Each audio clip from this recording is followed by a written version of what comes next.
Divine Dread? Marco Polo. Marco Polo एक व्यापारी और साहसी व्यक्ति थे। उन्होंने अपने पिता और चाचा के साथ वेनिस, इटली से चीन की यात्रा की। इटली लौटने से पहले मार्को पोलो ने चीन में 17 साल बिताए। पत्र पढ़ें और इस साहसिक खोजकर्ता के बारे में अधिक जानें। बहुत समय पहले, जब कोई योजना नहीं थी, रेलगाड़ियां नहीं थीं, कारें और बसें नहीं थीं, तब लोगों को जहाज या कारवां से दूसरे देशों की यात्रा करनी पड़ती थी। मार्को पोलो वाज़वान एक ऐसे यात्री थे जिन्होंने कई देशों की यात्रा की, क्योंकि वह वहां के लोगों, उनकी खान पान की आदतों और उनकी संस्कृति के बारे में जानना चाहते थे। मार्को पोलो का जन्म 1254 में हुआ था।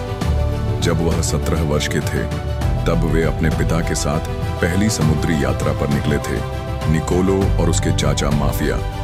वह चीन जाकर देश और उसके लोगों के बारे में जानना चाहता था। उसे चीन पहुंचने का रास्ता दिखाई दिया। रास्ते में उसने कई महान शहरों और पवित्र शहर यरूशलेम सहित कई जगहों का दौरा किया। उन्होंने हिंदू कुश, फारस और गोबी रेगिस्तान के पहाड़ों की भी यात्रा की। उन्होंने अनेक अलग अलग लोगों से मुलाकात की और अनेक साहसिक कार्यों का सामना किया। चीनी शहरों की समृद्धि और विलासिता ने मार्को पोलो को प्रभावित किया।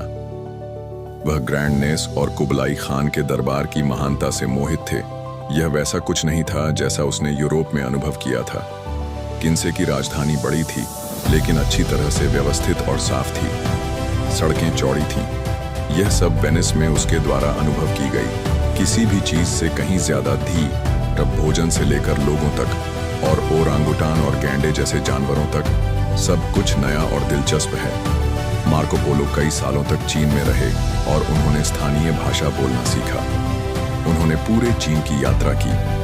वह सम्राट के लिए एक दूत और जासूस के रूप में काम करता था। कि ने पश्चिमी एशिया, उत्तरी अफ्रीका और दक्षिणी यूरोप के कई देशों का दौरा किया। इन यात्राओं के दौरान उन्होंने विभिन्न संस्कृतियों, भोजन और लोगों के बारे में सीखा। उन्होंने कई ऐसी जगहें और चीजें देखीं जो यूरोप से पहले किसी ने नहीं देखी थीं।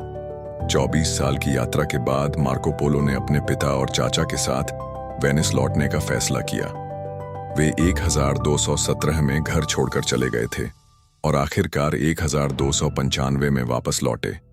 घर लौटने के कुछ साल बाद वेनिस जेनोआ शहर के साथ मार्को को पकड़ लिया गया और जेनोआ जेल में डाल दिया गया।